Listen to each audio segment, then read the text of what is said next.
కొద్ది సమయము దేవుని యొక్క వాక్యాన్ని కూడా ఈరోజు మనము నేర్చుకుందాము. ఈరోజు నేను సాతాను తంత్రములను గురించి చెప్పాలని ఆశపడుతున్నాను. సాతాను తంత్రము. 2వ రాజుల గ్రంథము 18వ అధ్యాయము 19వ అధ్యాయము మనం చూసినట్లయితే ఈ 18, 19 అధ్యాయాలలో యూదా రాజు అయినటువంటి హిజ్కియా మీదకి అష్షూరు రాజు దండెత్తి వచ్చిన సందర్భం మనకు కనిపిస్తుంది. 2వ రాజుల గ్రంథం 18వ అధ్యాయము 19వ అధ్యాయము. ఈ 2 అధ్యాయాల్లో మనకు కనిపించుచున్న సందర్భం ఏంటంటే, యూదా దేశాన్ని హిజ్కియా అనేటువంటి రాజు పరిపాలన చేస్తూ ఉన్నప్పుడు అష్షూరు రాజు అయినటువంటి సన్హెరీబు ఆ యూదా దేశం మీదకి దండెత్తి వచ్చినప్పుడు ఏ విధంగా హిజ్కియా అష్షూరు రాజు చేతిలో నుండి విడిపించబడ్డాడో అనేటువంటి సందర్భం అంతా కూడా ఈ 2 అధ్యాయాల్లో మనకు కనిపిస్తుంది. దేవునికి స్తోత్రం. అయితే ఈ అష్షూరు రాజు యూదా దేశం మీద దండెత్తి వచ్చినప్పుడు, లేక యూదా రాజు అయిన హిజ్కియా మీదకి దండెత్తి వచ్చినప్పుడు ఎక్కువగా మాటలతో దాడి చేసినట్లుగా మనకు కనిపిస్తుంది. మాటలతో మరి వారి మీద యుద్ధం చేసినట్లుగా మనకు కనిపిస్తుంది ఈ అధ్యాయాల్లో. దేవుని వాక్యం అంటుంది కదా, కత్తిపోటు వంటి మాటలు పలుకువారు కలరు. ఎటువంటి మాటలు పలికేవారంట? కత్తిపోటు వంటి మాటలు. నిజంగా కత్తి పట్టుకుని పొడవలసినటువంటి సందర్భం కాదు, కానీ మాటల చేతే పొడిచి చంపేస్తారు. ఎలాగండి? మాటల చేతే పొడిచి చంపేస్తారు. అందుకనే వాక్యం చెప్తా ఉంది, కత్తిపోటు వంటి మాటలు పలుకువారు కలరు. ఈ అష్షూరు రాజు కూడా అటువంటి మాటలే పలుకుతూ యూదా జనాంగాన్ని, హిజ్కియా రాజును బలహీనపరచాలని ప్రయత్నించాడు. రకరకాలుగా మాటల చేత వారి మీద దాడి చేసి వారి విశ్వాసాన్ని, వారి భక్తిని, వారి నమ్మకాన్ని సన్నగిల్లింపచేసి వారి మీద జయము పొందాలని చూశాడు అష్షూరు రాజు. మాటల చేత వాళ్ళని వశపరుచుకుని వాళ్ళ మీద జయము పొందాలని అష్షూరు రాజు ప్రయత్నించాడు. కానీ హిజ్కియా దేవుని సన్నిధిలో ప్రార్థించి అష్షూరు రాజు మీద గొప్ప విజయము పొందినట్లుగా ఈ 2 అధ్యాయాల్లో మనకు కనిపిస్తుంది. దేవునికి స్తోత్రం. హల్లెలూయా. అయితే ఈ అష్షూరు రాజు మాట్లాడినటువంటి ఆ మాటలలో సాతాను తంత్రములు మనకి కనిపిస్తాయి. అష్షూరు రాజు మాట్లాడినటువంటి మాటల్లో సాతాను యొక్క తంత్రము మనకి కనిపిస్తుంది. దేవునికి స్తోత్రం. హల్లెలూయా. హిజ్కియా యూదా దేశాన్ని పరిపాలన చేయడం ప్రారంభించాడు. సుమారు 29 సంవత్సరాలు యెరూషలేమును పాలించాడంట. హిజ్కియా ఎన్ని సంవత్సరాలు? 29 సంవత్సరాలు ఆ దేశాన్ని పరిపాలన చేశాడు. హిజ్కియా గురించి మనం ఒక్కసారి ఆలోచన చేస్తే అతను ఎలాంటి వాడు అని అంటే, ఒక్కసారి ముందుగా హిజ్కియా గురించి మనం చూద్దాం. చూడండి, 2వ రాజుల గ్రంథము 18వ అధ్యాయము 3వ వచనం కానించి 7వ వచనం వరకు కూడా మనం చదువుకుందాం. తన పితరుడైన దావీదు చేసినట్లు అతడు యెహోవా దృష్టికి పూర్ణముగా నీతిని అనుసరించెను.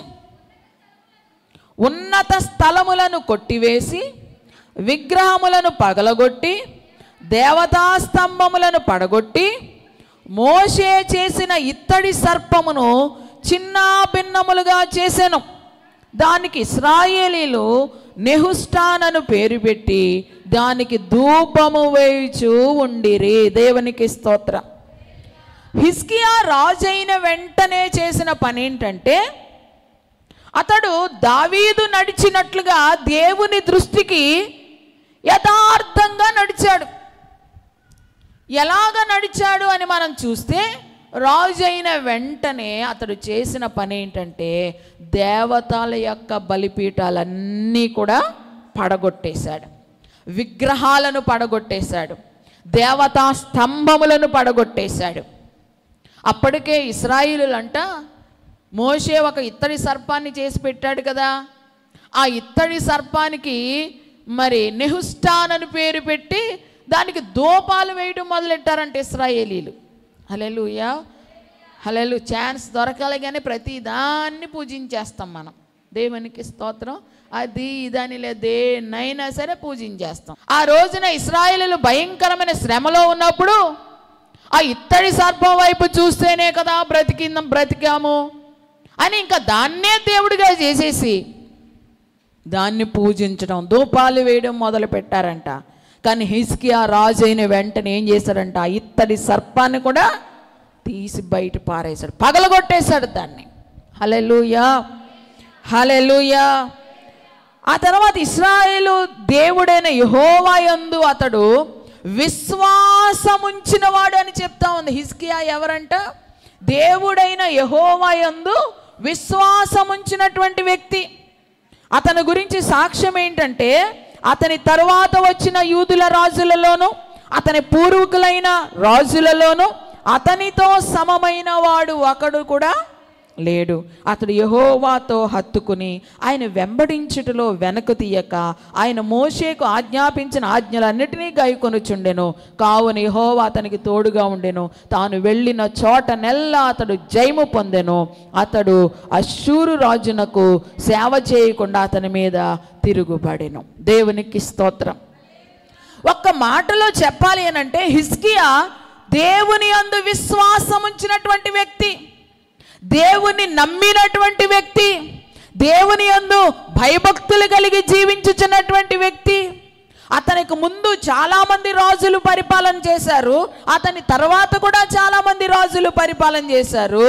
కానీ ఇతని వలె దేవుని యందు విశ్వాసం ఉంచిన రాజులు ఒక్కరు కూడా లేరు. అంత గొప్పగా దేవుని యందు విశ్వాసం ఉంచాడు, దేవుని హత్తుకున్నాడు, ఆయన ఆజ్ఞల ప్రకారంగా నడుస్తూ ఉన్నాడు. కాబట్టి దేవుడంట అతడి పోయిన చోట్లెల్లా కూడా అతనికి జయం ఇచ్చాడంట. దేవునికి స్తోత్రం. హల్లెలూయా. దేవుని యందు భయభక్తులు కలిగి ఉన్నాడు కాబట్టి ప్రతి ఒక్కరి మీద జయము పొందుతూ చక్కని పరిపాలన చేస్తూ ఉన్నాడు. ఇలా పరిపాలన చేస్తున్నప్పుడు అతడు ఏలుబడిలో 14వ సంవత్సరం అందంట అష్షూరు రాజైన సన్హెరీబు అతని మీదకి యుద్ధానికి వచ్చాడు. హల్లెలూయా. దేవునికి మహిమ కలుగును గాక. ఆమేన్. అయితే యుద్ధానికి వచ్చే ముందుగా ఆ సన్హెరీబు తన సేవకుడు, తన మంత్రి అయినటువంటి రబ్షాకే అనేటువంటి వ్యక్తిని పంపించి కొన్ని మాటలు పలికించాడు. హల్లెలూయా. ఆ మాటలు విన్న వాళ్ళు ఎవరైనా సరే అసలు వెనక్కి తిరిగి వెళ్ళిపోవాలన్నమాట. ఆ మాటలు విన్నవారు ఎవరైనా సరే విశ్వాసాన్ని కోల్పోవాలన్నమాట. అంత భయంకరమైన మాటలు వారు మాట్లాడారు. దేవునికి స్తోత్రం. హల్లెలూయా.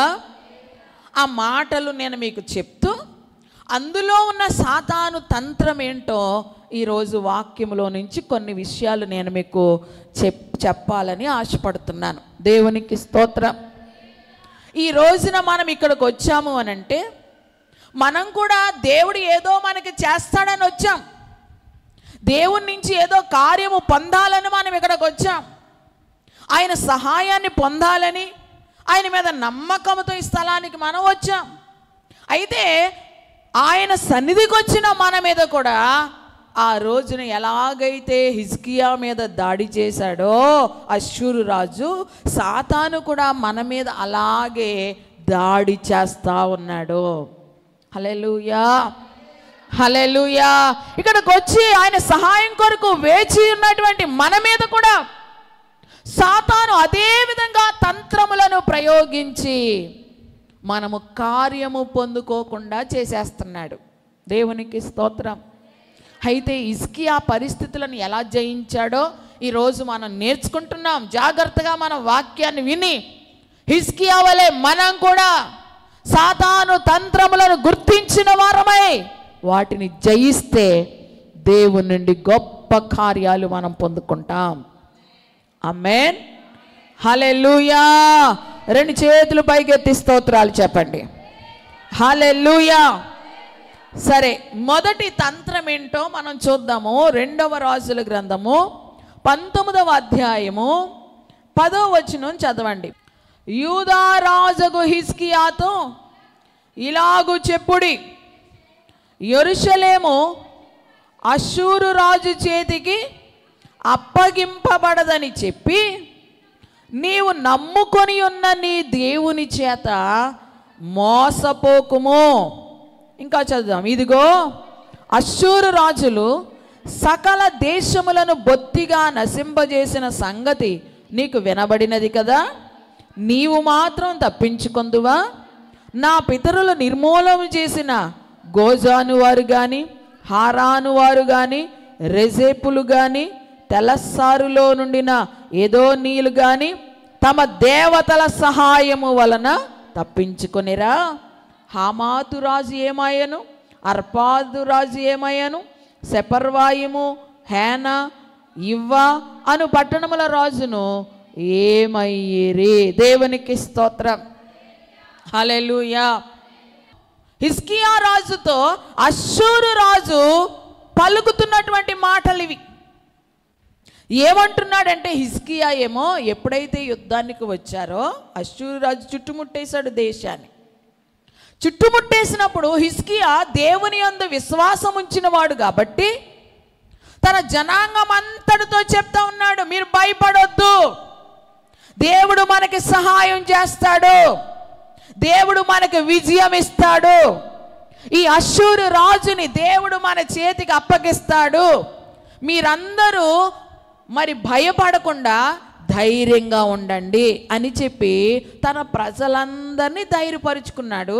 తన కూడా ధైర్యంగా ఉన్నాడు దేవుని బట్టి. దేవునికి స్తోత్రం. దేవుని యందు విశ్వాసం ఉంచిన వాడు కాబట్టి నా దేవుడు నాకు తప్పకుండా సహాయం చేస్తాడు. ఇంతకుముందు ఎన్నో రాజులను నేను జయించాను, ఈ రాజును కూడా నా చేతికి అప్పగిస్తాడని విశ్వాసముతో హిజ్కియా ఉన్నాడు. తన ప్రజలను కూడా ఆ విధంగా బలపరుస్తున్నాడు. అయితే వీళ్ళందరూ ఇటువంటి విశ్వాసంలో ఉన్నప్పుడు, దేవుడు మమ్మల్ని తప్పిస్తాడు అనే నమ్మకంలో వీళ్ళు ఉన్నప్పుడు అష్షూరు రాజు పలుకుతున్న మాట ఏంటో తెలుసా? మీరు యెరూషలేము అష్షూరు రాజు చేతికి అప్పగింపబడదని చెప్పి నీవు నమ్ముకొని ఉన్న నీ దేవుని చేత మోసపోకు. హల్లెలూయా. నువ్వు ఒక నమ్మకం కలిగినావు కదా నీ దేవుడు తప్పిస్తాడని, నీ దేవుడు నిన్ను తప్పిస్తాడనేటువంటి ఆ నమ్మకంలో ఉండి నువ్వు మోసపోకు. మీ దేవుడు మిమ్మల్ని తప్పించలేడు. హల్లెలూయా. అర్థమవుతున్నాయి నా మాటలందరికీ? అష్షూరు రాజు యూదా ప్రజలతోటి హిజ్కియా రాజుతో మాట్లాడుతున్నాడు. మీ దేవుడు మిమ్మల్ని తప్పిస్తాడని నమ్మకంలో మీరుండి మోసపోవద్దు, మీ దేవుడు మిమ్మల్ని తప్పించలేడు. ఎందుకంటే అంతకుముందు అనేకమైన దేశాల వాళ్ళ పేర్లు చెప్పారు ఇక్కడ, అనేక మంది రాజుల పేర్లు చెప్పాడు ఇక్కడ. ఆ దేశాల వాళ్ళు ఎవరైనా వాళ్ళు సేవించుచున్న దేవతలు నా చేతిలో నుండి వారిని తప్పించాయా? హల్లెలూయా, హల్లెలూయా. దేవునికి మహిమ కలుగును గాక. అష్షూరు రాజులు సకల దేశములను బొత్తిగా నశింపజేసిన సంగతి మీకు వినబడింది కదా, మీరు మాత్రం తప్పించుకుంటారనుకున్నారా? అష్షూరు రాజు యుద్ధానికి వెళితే ఎవరైనా ఓడిపోవలసిందే, నా చేతి కిందకి రావలసిందే. ఈ అష్షూరు రాజు చూడండి ఎంత గర్వంతో మాట్లాడుతున్నాడో. హల్లెలూయా, హల్లెలూయా. నా చేతిలో నుండి ఏ దేవత కూడా, వారి దేవుళ్ళు ఎవ్వరూ కూడా ఎవ్వరిని కాపాడలేకపోయాయి.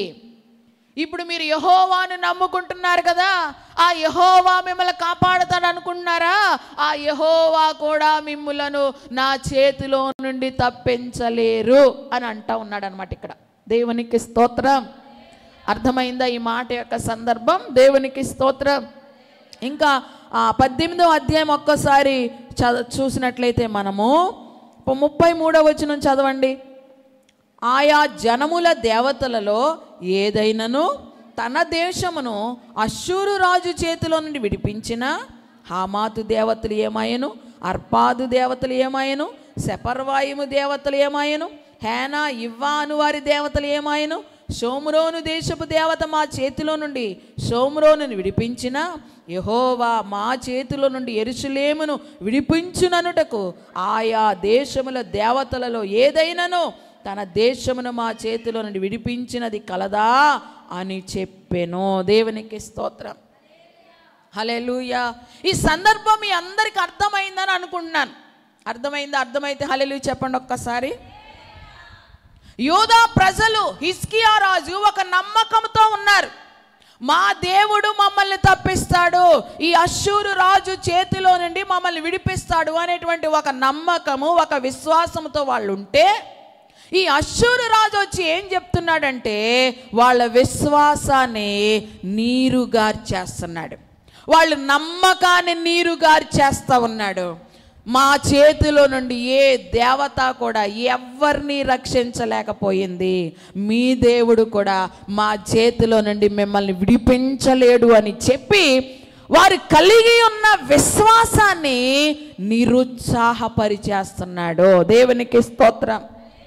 సాతాను యొక్క మొదటి తంత్రం ఏంటంటే దేవుని మీద మనము కలిగి ఉన్నటువంటి విశ్వాసాన్ని నీరు కార్చేస్తాడు. హల్లెలూయా.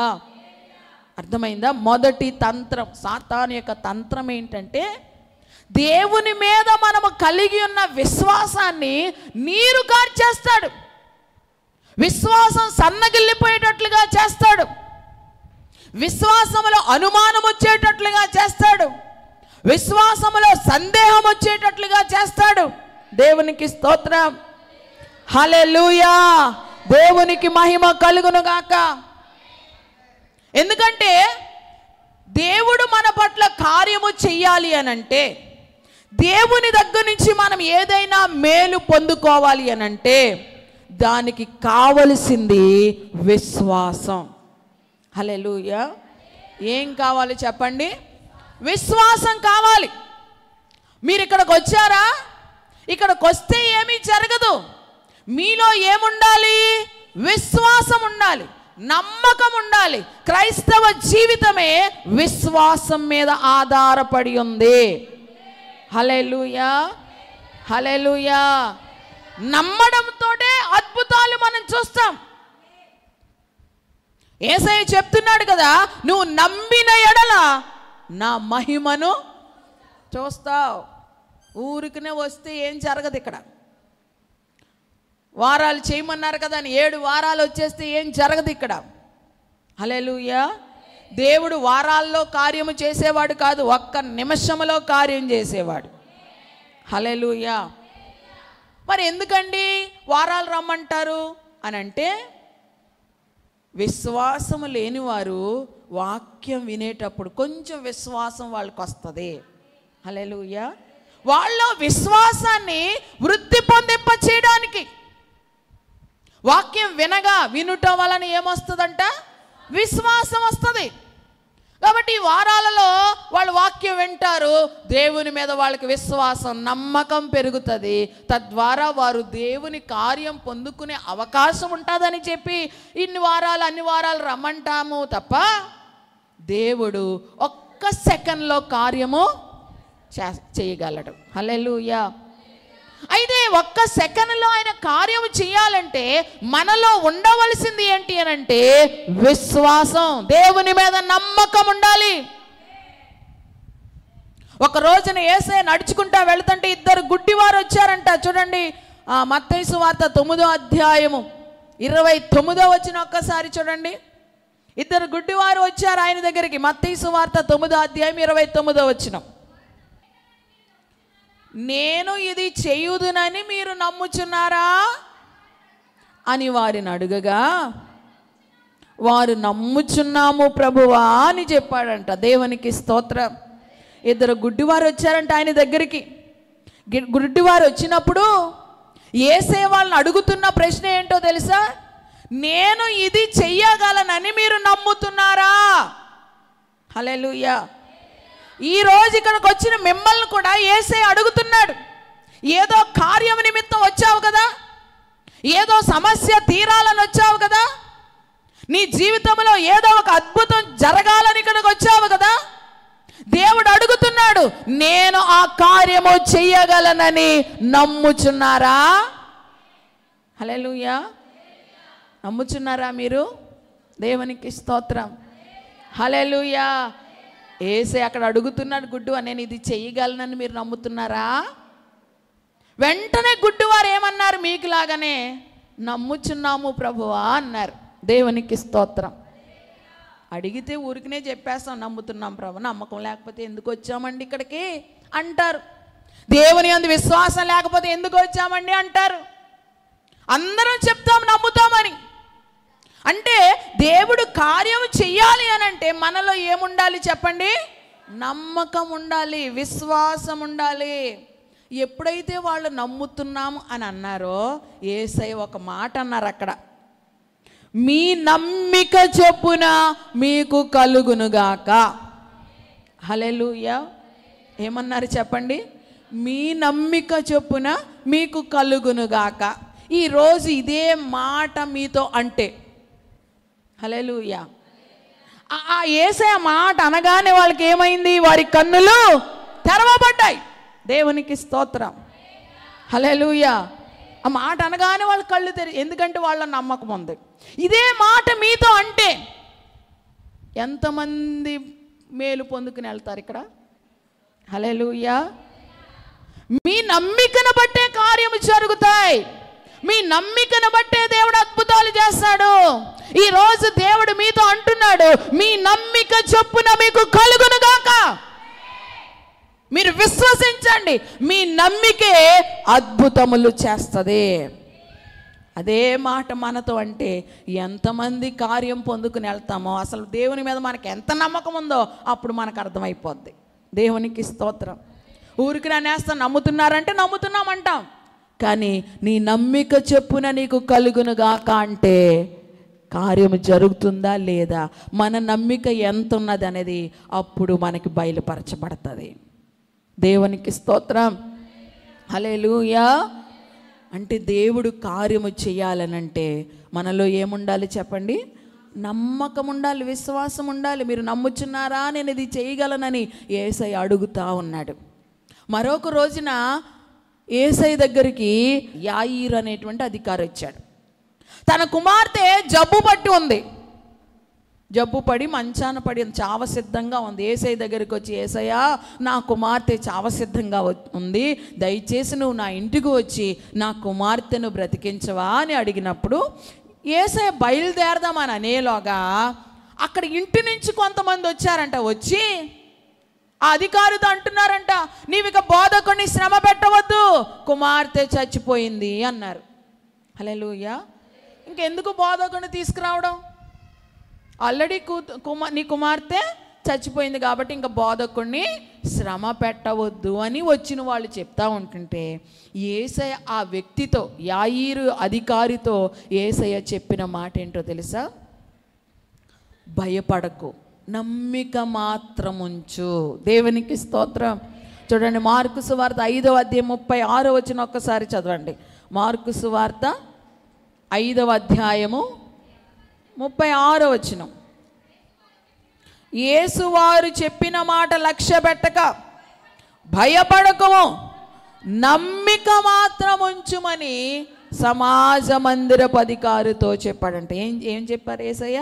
నమ్మిక మాత్రం ఉంచు. కూతురు చచ్చిపోయింది అయినా భయపడద్దు, నమ్మిక ఉంచు. ఆ నమ్మకం పెట్టుకుని యేసయ్య చెప్పాడు కాబట్టి నమ్మకంతో యేసయ్యని ఇంటికి తీసుకెళ్ళాడు. జరిగిన అద్భుతం మనకు తెలుసు. యేసయ్య చనిపోయినటువంటి తన కుమార్తెను బ్రతికించాడు. చనిపోయిన ఆ కుమార్తె బ్రతికిందంటే అది ఎవరి నమ్మిక చెప్పండి? వాళ్ళ తండ్రి యాయిరు అధికారి యొక్క నమ్మకం. దేవునికి స్తోత్రం, హల్లెలూయా. మరొక సందర్భాన్ని మనం చూస్తాము. మార్కు సువార్త 9వ అధ్యాయము 22-23 వచనాల్లో అక్కడైతే ఒక దెయ్యం పెట్టినటువంటి యవనస్తుడిని తీసుకొచ్చారు. తీసుకొచ్చినప్పుడు యేసయ్య అక్కడ లేరు, శిష్యులు ఉన్నారు. శిష్యులను అడిగారు ఈ దెయ్యాన్ని వెళ్ళగొట్టు అని అంటే శిష్యులు ప్రార్థించారు కానీ ఆ దెయ్యము వెళ్ళలేదు. ఇప్పుడు యేసయ్య వచ్చాడు. యేసయ్య రాగానే ఈ వ్యక్తి తన కుమారుని తీసుకొచ్చిన ఆ వ్యక్తి యేసయ్య దగ్గరికి వెళ్ళి ఏమంటున్నాడో చదవండి.